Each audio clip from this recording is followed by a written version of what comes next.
Militer Rusia mengerahkan drone dan granat dalam upaya memusnahkan tentara Ukraina yang bersembunyi.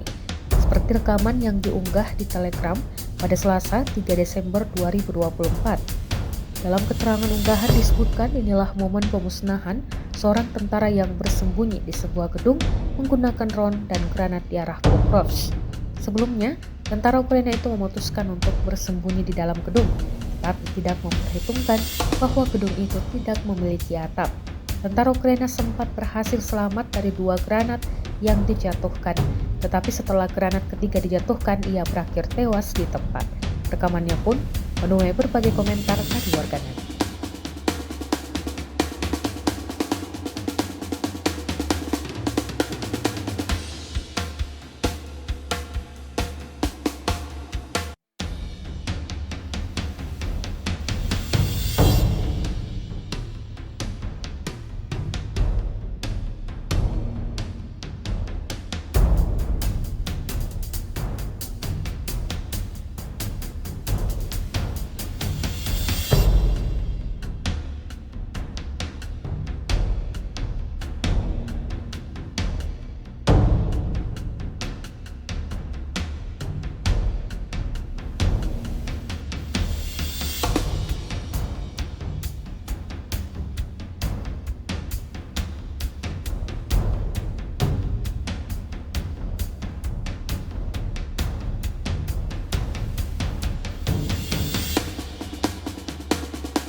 Download Tribun X sekarang, menghadirkan lokal menjadi Indonesia.